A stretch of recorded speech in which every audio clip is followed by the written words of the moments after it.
2026 JEE main session 1 result പ്രഖ്യാപിച്ചപ്പോൾ എല്ലാ കാലത്തെയും പോലെ തന്നെ ബ്രില്യന്റിലെ വിദ്യാർത്ഥികൾ മികവുറ്റ വിജയമാണ് കരസ്ഥമാക്കിയിരിക്കുന്നത്. അതിൽ ടോപ്പ് പെർസെന്റേജ് സ്കോറിൽ ഇടം നേടി ഏറ്റവും മികച്ച വിജയം കരസ്ഥമാക്കി ജേക്കബ് ആണ് ഇന്ന് എന്റെ കൂടെ ഉള്ളത്. Hi Jacob. Hello. First of all congratulations. Thank you. അപ്പോ ഇത്രയും വലിയൊരു വിജയം എപ്പോഴെങ്കിലും സ്വപ്നം കണ്ടിരുന്നോ? അപ്പൊ ഇങ്ങനൊരു വിജയം കിട്ടിയപ്പം എന്താ ഫീൽ ചെയ്യുന്നത്? നല്ല ഹാപ്പിയാണ്. ഇത് ഞാൻ ആദ്യമായിട്ടാണ് ഇത്രയും നല്ലൊരു സ്കോറൊക്കെ പറ്റി ഡ്രീം ചെയ്യുന്ന തന്നെ. ഒട്ടും എക്സ്പെക്ട് ചെയ്തില്ല ഇങ്ങനൊരു സ്കോർ കിട്ടുമെന്ന്. വീട്ടിലൊക്കെ നല്ല സന്തോഷമുണ്ട്. അപ്പൊ എക്സാം കഴിഞ്ഞ് വന്ന് മാർക്കൊക്കെ നോക്കിയപ്പോഴത്തേക്ക് ഇത്രയും നല്ലൊരു പെർസെന്റേജ് സ്കോർ ഉണ്ടെന്ന് അറിഞ്ഞപ്പോഴത്തേക്കും ഫസ്റ്റ് എന്താണ് ഫീൽ ചെയ്തത്? നല്ല ഹാപ്പി ആയിരുന്നു, വളരെ ഹാപ്പി ആയിരുന്നു. അപ്പൊ കൊറേ നാള് സ്വപ്നം കണ്ട ഒരു മാർക്കിലേക്കല്ലേ ഇപ്പൊ എത്തിയിരിക്കുന്നത്? അതെ. അപ്പൊ നമുക്ക് മാർക്കിന്റെ കൂടുതൽ വിശേഷങ്ങളിലേക്ക് പോകുന്നതിന് മുമ്പ് ജേക്കബിന്റെ ഫാദറിനെയും മദറിനെയും ബ്രദറിന്റെ ഒക്കെ വിശേഷങ്ങളും അവരെ ഒന്ന് പരിചയപ്പെടുത്തി തരാമോ നിങ്ങൾക്ക്? എൻ്റെ ഫാദറിന്റെ പേര് സോബി സി മഠത്തിൽ നിന്നാണ്. എൻ്റെ ഫാദർ ഇപ്പോൾ ബിസിനസ് ചെയ്യാണ് എറണാകുളത്ത്. എൻ്റെ മദർ ലെനിയ സോബി. എൻ്റെ അമ്മ ഹൗസ് വൈഫാണ്. എൻ്റെ അനിയൻ ജൊഹാൻ സോബി മഠത്തിൽ. അവൻ ഇപ്പോൾ 7th രാജഗിരി ക്രിസ്ത്യജയന്തി പബ്ലിക് സ്കൂളിൽ പഠിക്കുന്നത്. അപ്പം നിങ്ങൾ എറണാകുളം ബേസ്ഡ് ആയിട്ടാണോ? അതെ, ബേസ്ഡ് ആയിട്ടാണ്. ഓക്കെ. അപ്പം എങ്ങനെയായിരുന്നു ഈ ജെഇ മെയിൻസിന് വേണ്ടിയിട്ടുള്ള പ്രിപ്പറേഷൻസ്? അപ്പം മോന്റെ സ്കൂൾ കാലഘട്ടങ്ങൾ എങ്ങനെ പഠിച്ചു? അതിനുശേഷം ജെഇ മെയിൻസിന് വേണ്ടിയിട്ട് എങ്ങനെ പ്രിപ്പയർ ചെയ്തു? ഞാൻ 9th തൊട്ട് ഞാൻ ബ്രില്യന്റിന്റെ ഫൗണ്ടേഷന് പോയിട്ടുള്ളതാണ്. ഓക്കെ. അപ്പൊ ഫൗണ്ടേഷൻ മോൻ എവിടെയാണ് പഠിച്ചിരുന്നത്? ഫൗണ്ടേഷൻ മേരി മാതാ പബ്ലിക് സ്കൂൾ എറണാകുളത്താണ് പോയിക്കൊണ്ടിരുന്നത്. ഓക്കെ. 9th 10th. അപ്പോൾ അപ്പോഴേ തൊട്ട് ഈ IIT എന്ന് പറഞ്ഞൊരു സ്വപ്നം ഉണ്ടായിരുന്നു. 11th 12th തൊട്ടാണ് ഇങ്ങോട്ട് വന്നിട്ട് ഇവിടെ വന്നിട്ട് നന്നായി പഠിക്കാൻ തുടങ്ങി. ആ സമയത്ത് അത്രയും ഫോക്കസ്ഡ് അല്ലായിരുന്നു, പക്ഷെ ഇപ്പോൾ വളരെ ഫോക്കസ്ഡ് ആയിട്ട് പഠിക്കാൻ തുടങ്ങിയത് 11th 12th അപ്പം ഈ 9th 10th ഒക്കെ ഫൗണ്ടേഷൻ പോയപ്പോഴാണ് ഇതിനൊരു ബേസ് കിട്ടി തുടങ്ങിയത് അല്ലേ? പിന്നീട് നമുക്ക് 11th തൊട്ട് കെഇ മാന്നാനം സ്കൂളിൽ ഇന്റൻസീവ് ആയിട്ടുള്ള നമ്മുടെ പ്രിപ്പറേഷൻസ് ഒക്കെ ഉണ്ടായിരുന്നു ജെഇ മെയിനിന്. അപ്പം എങ്ങനെയായി ഈ സ്കൂളും അതുപോലെ തന്നെ ഈ ജെഇ മെയിൻസിന്റെ പ്രിപ്പറേഷൻ ഒരേപോലെ കൊണ്ടുപോകാൻ പറ്റി? സ്കൂള് വളരെ സപ്പോർട്ടീവ് ആയിരുന്നു. എല്ലാം ബ്രില്യന്റിന്റെ എല്ലാം ഇപ്പോൾ എക്സാം വന്നാൽ സ്കൂള് നമുക്ക് സ്കൂൾ എക്സാമിന് ഇത്തിരി കുറവ് മാർക്ക് കിട്ടിയാലും സ്കൂൾ വളരെ സപ്പോർട്ടീവ് ആയിരുന്നു. കുഴപ്പമില്ല എന്ന് പറഞ്ഞ് അടുത്ത എക്സാം പിടിക്കാമെന്ന് പറഞ്ഞ് നമ്മളെ ഹെൽപ്പ് ചെയ്യുമായിരുന്നു. പിന്നെ ഞാനിപ്പോൾ ഹോസ്റ്റലിലാണ് ഉള്ളത്. അപ്പോൾ ഹോസ്റ്റൽ വളരെ സപ്പോർട്ടീവാണ്. പഠിക്കാനുള്ള പെർഫെക്റ്റ് അറ്റ്മോസ്ഫിയർ ആണ്. അപ്പം ഹോസ്റ്റലില് ഫ്രണ്ട്സ് ഒക്കെ എങ്ങനെ സപ്പോർട്ട് ചെയ്തത്? ഹോസ്റ്റലിൽ കുറേ ഫ്രണ്ട്സ് ഉണ്ട് എനിക്ക്.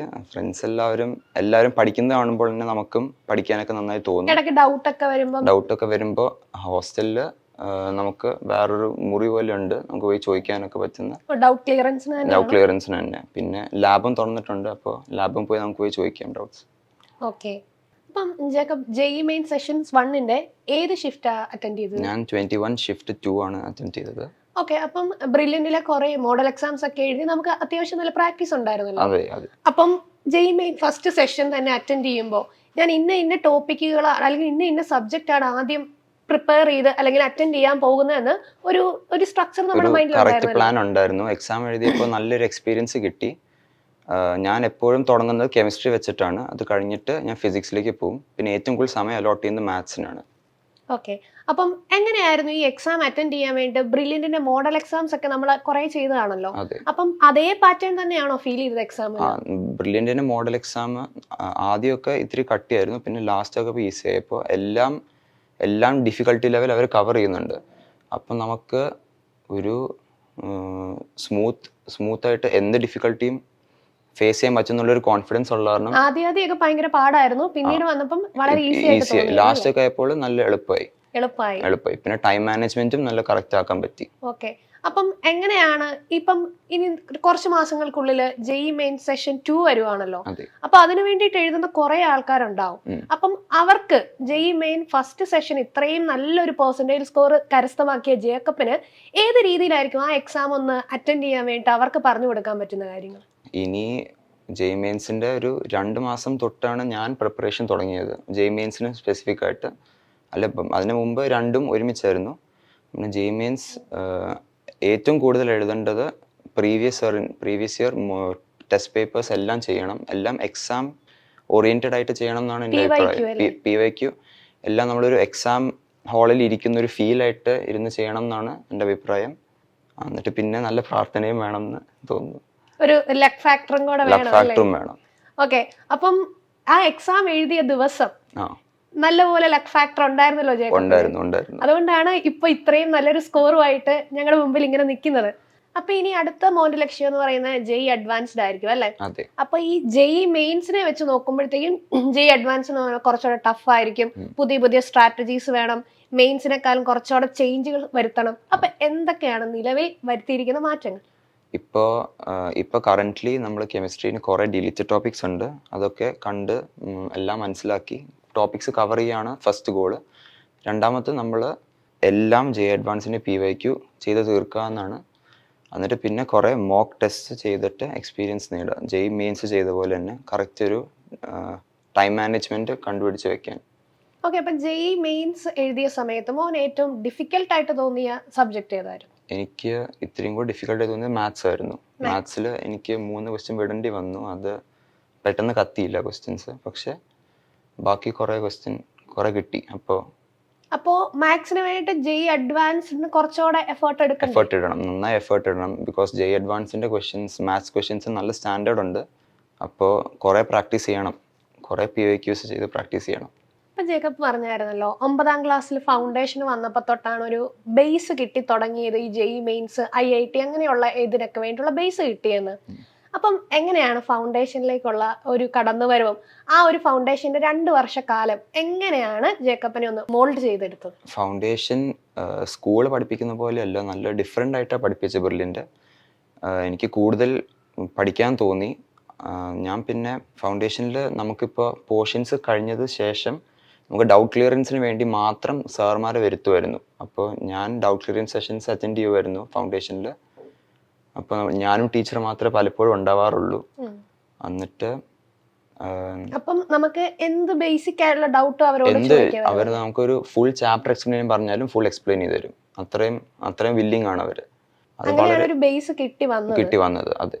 ഓക്കെ, അപ്പൊ അതിനുശേഷം ഈ ഫൗണ്ടേഷൻ കഴിഞ്ഞിട്ട് എങ്ങനെയാണ് ഈ KE മാതാനം സ്കൂളിലേക്ക് വന്നതും ഇതുപോലത്തെ ഒരു പ്രിപ്പറേഷനിലേക്ക്? എൻ്റെ ഫൗണ്ടേഷനിലത്തെ ക്ലാസ് ടീച്ചർ സന്ദീപ് സാർ എന്നോട് പറഞ്ഞു തന്നെ ഇവിടെ KE സ്കൂൾ എന്ന് പറഞ്ഞ ഒരു സ്കൂളുണ്ട്. ഞാൻ പിന്നെ അപ്പോൾ റീസർച്ച് ചെയ്തായിരുന്നു എങ്ങനെയാ ഇതിനകത്ത് കയറുക, പിന്നെ എങ്ങനെ അഡ്മിഷനൊക്കെ എടുക്കുന്നത് എന്നൊക്കെ സാറോട് ചോദിച്ച് റീസർച്ച് ചെയ്തു. കട്ട് ഓഫ് റാങ്ക് ഒക്കെ ഞാൻ ചോദിച്ചായിരുന്നു സ്കോളർഷിപ്പ് സ്ക്രീനിങ് ടെസ്റ്റിൻ്റെ. അപ്പോൾ അങ്ങനെ ചോദിച്ച് പിന്നെ അങ്ങനെ അറിഞ്ഞത്.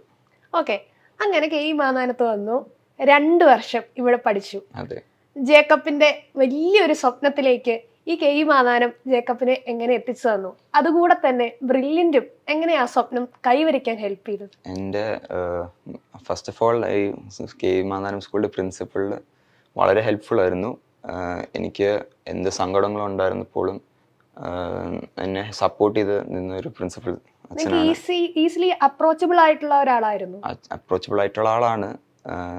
ഞാനിപ്പോൾ 11th സ്കോളർഷിപ്പ് ടെസ്റ്റിന് മാർക്ക് കുറഞ്ഞിട്ടും അച്ഛൻ എന്നെ എൻകറേജ് ചെയ്തു ഇനിയും പഠിക്കാൻ എന്ന് പറഞ്ഞ് വളരെ ഹെൽപ്ഫുൾ ആയിരുന്നു അച്ഛൻ.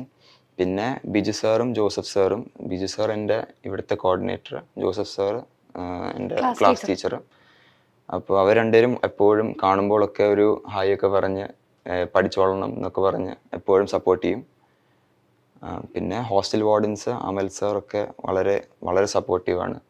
സെബാസ്റ്റ്യൻ സാറാണ് നമ്മുടെ ബ്രില്യൻ്റ് ഇവിടുത്തെ ഈ സെൻട്രൽ ഇൻചാർജ് ഡയറക്ടർ. എന്നും എല്ലാ ആഴ്ചയും വന്ന് നമ്മളെ കണ്ടിട്ട് നല്ലൊരു മെസ്സേജ് എന്നിട്ട് ക്ലാസ് ഫുൾ പോസിറ്റിവിറ്റി സ്പ്രെഡ് ചെയ്തിട്ടാണ് നമ്മൾ തിരിച്ചു പോകുന്നത്. അപ്പോൾ എപ്പോഴും എൻകറേജിങ് ആണ്.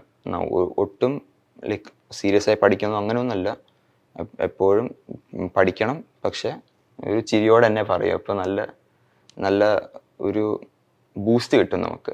അപ്പം ജേക്കബിന്റെ ഇനി ഡ്രീം IIT ഏതായിരിക്കും?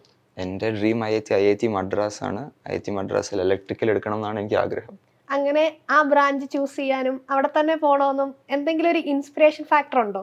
IIT മദ്രാസ് സ്പെസിഫിക് ആയിട്ട് അങ്ങനെയൊന്നുമില്ല, പക്ഷെ ഇലക്ട്രിക്കൽ എനിക്ക് പണ്ട് തൊട്ടേ ഇങ്ങനെ ഇലക്ട്രിക്കൽ ചെയ്യണം എന്നൊരു ആഗ്രഹം ഉണ്ടായിരുന്നു. കൊച്ചിനിൽ തൊട്ടേ ഞാൻ ഇലക്ട്രിക്കൽ എഞ്ചിനീയറിങ് കുറേ സർക്യൂട്ട്സ് ഒക്കെ വരച്ച് പഠിക്കുമായിരുന്നു.